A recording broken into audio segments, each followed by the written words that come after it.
Alors, par rapport aux enfants, par rapport à mon action, ça a commencé en 2014 aussi.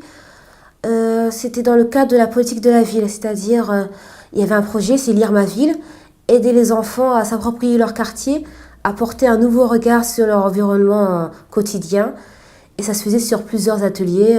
Il y a eu un atelier, on sortait par exemple dans leur quartier et on prenait en photo des lettres de l'alphabet qui avaient la forme, des objets qui avaient la forme de lettres de l'alphabet.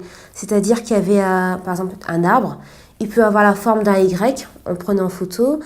Ça pouvait être aussi un pied de banc, la forme d'un J, ça pouvait être aussi un lampadaire, la forme d'un I. Il y a eu aussi, dans ce cadre, la maquette pédagogique, leur apprendre à mettre en réseau des livres sur la thématique du quartier. J'ai travaillé aussi dans le projet Frio, c'est-à-dire un auteur de jeunesse. Comment appréhender l'arrivée d'un auteur, lui poser des questions spécifiques, pas par rapport à sa vie privée, mais par rapport à son travail d'écriture. Et aussi les enfants, comment exprimer leur ressenti par rapport à ces livres sur des jeux d'écriture ou des jeux de scénettes. La difficulté principale, étant donné que j'intervenais chaque soir dans les centres municipaux, c'est que les enfants appartiennent à un quartier assez sensible. Et la première chose à voir avec eux, ce ne sont pas forcément les livres ou la lecture, mais c'est la communication, la patience, l'interaction et la mise en confiance.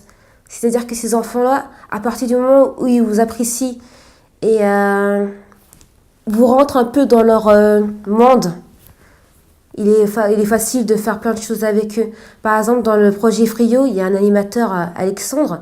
Il a réussi à faire avec des enfants très dissipés un slam pour accueillir l'auteur. Ils l'ont fait devant l'auteur. L'auteur a été très ému. Bernard Friot a vraiment apprécié. Et de cela, il y a eu une sorte de convergence entre l'auteur, les enfants, qui n'avaient pas peur et qui, comme se sentaient à l'aise, ont pu lui poser des questions. Et voilà. Et surtout laisser la part belle en fait à l'interactivité. C'est-à-dire que même si je venais en tant qu'animatrice formation du Sahel, j'étais toujours en partenariat avec les animateurs. C'est-à-dire que je n'étais jamais seule. Que ce soit dans le centre municipal Pompidou, Jules Méline, ou que ce soit aussi du BC ou Claude et Rose, Anne-Marie Vivet, j'étais toujours en partenariat avec les animateurs qui connaissaient déjà les enfants.